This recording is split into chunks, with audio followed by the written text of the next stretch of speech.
ఏవండోయ్! సాధారణంగా మనం మన ఇంటి చుట్టూ రకరకాల మొక్కల్ని నాటుకుంటూ ఉంటామండి. పూల మొక్కలు, పండ్ల మొక్కలు, ఆకుకూరలు, కాయగూరలు ఇలా అనేక రకాల మొక్కల్ని నాటుతూ ఉంటాం. పువ్వులు పూసాయనుకోండి చక్కగా తలలో పెట్టుకుంటాము, దేవుడి పూజకు ఉపయోగిస్తాము, అలంకరణకు ఉపయోగిస్తాము. ఇంకా కొంతమంది పూల బిజినెస్ కూడా చేస్తూ ఉంటారు. అదేవిధంగా కాయగూరలు, ఇంకా ఆకుకూరలు, పండ్లు వీటన్నిటిని మనం తినడానికి చక్కగా ఉపయోగిస్తాము. వాటితో బిజినెస్ చేసేవాళ్ళు కూడా చేస్తూ ఉంటారు. కానీ ఓ చెట్టు ఉందండి. ఆ చెట్టుకి పువ్వులు ఉండవు, కాయలు ఉండవండి. కేవలం ఆకులు మాత్రమే ఉంటాయి. ఆకులు అమ్ముకుంటే చాలండి, బోల్డని డబ్బులు వస్తాయి అన్నమాట.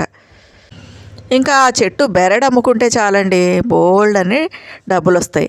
ఒక లాభసాటి బిజినెస్గా కూడా చేసుకోవడానికి ఈ చెట్లని చక్కగా మనం పెంచుకోవచ్చు అనమాట. ఇంతకీ ఈ చెట్టు ఏంటో మీకు ఇప్పటికీ అర్థమైపోయి ఉంటుంది కదండి. దాల్చిన చెక్క చెట్టు అండి ఇది. చూసారు కదా, దీని ఆకులు బిర్యానీ స్మెల్ వస్తాయి అన్నమాట. బిర్యానీ ఆకులుగా కూడా మనం ఈ ఆకులను ఉపయోగించుకోవచ్చండి. ఇంకా ఈ చెట్టు నాటిన తర్వాత 2-3 సంవత్సరాల నుంచే మనం హార్వెస్టింగ్ చేసుకోవచ్చండి. ఈ చెట్టు పై భాగంలో ఉండేటటువంటి ఆ బెరడును తీసేస్తే లోపలి భాగంలో వచ్చేటటువంటి ఆ బెరడే దాల్చిన చెక్క అండి. మంచి ఆరెంజ్ కలర్లో దాల్చిన చెక్క ఉంటుందన్నమాట. దాన్ని తీసి ప్రత్యేక పద్ధతుల ద్వారా దాన్ని తీస్తారండి. తీసి దాన్ని నీడకి ఆరబెడతారనమాట. ఆరబెడితే అద్భుతమైనటువంటి ఔషధ గుణాలు కలిగినటువంటి సువాసనలు వెదజల్లేటటువంటి దాల్చిన చెక్క తయారవుతుందన్నమాట. ఇంకా ప్రతి కొమ్మ కట్ చేసి ఆ దాల్చిన చెక్కగా ఎండబెట్టి ఉపయోగించుకోవచ్చండి. ఈ చెట్టులో ఉండేటటువంటి ప్రతి భాగం కూడా మనకు ఉపయోగపడతాయి అన్నమాట. ఎంత చిన్న కొమ్మైనా, రెమ్మైనా, ఈ చెట్టు బెరడు ఇవన్నీ కూడా మనకు ఉపయోగపడతాయి. ఇప్పుడు పై భాగం తెల్లగా కనపడుతుంది కదండి, ఇది పనికిరాదనమాట. ఈ పై లేయర్ అంతా కూడా తీసేస్తారు. తీసేస్తే లోపల ఒక ఆరెంజ్ కలర్లో ఒక బెరడు ఉంటుందన్నమాట.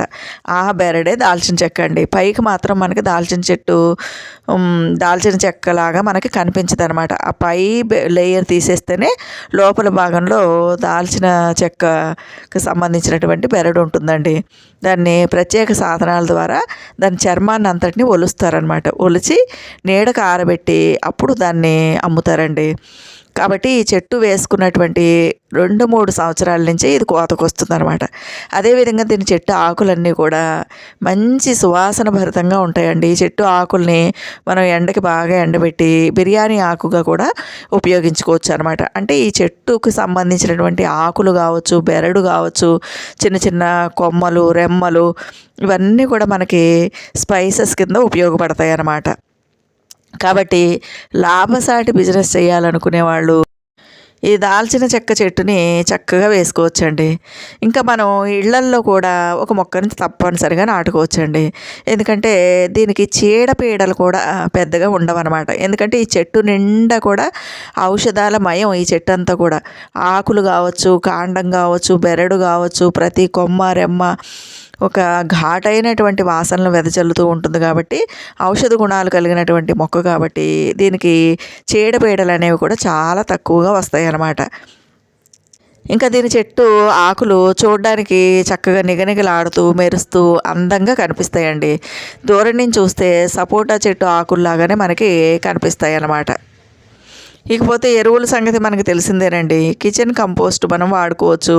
ఆవు పేడ ఎరువు, పశువుల ఎరువు వీటిని మనం వాడుకుని ఇంట్లోనైనా సరే మనం చాలా ఈజీగా ఈ మొక్కను పెంచుకోవచ్చు.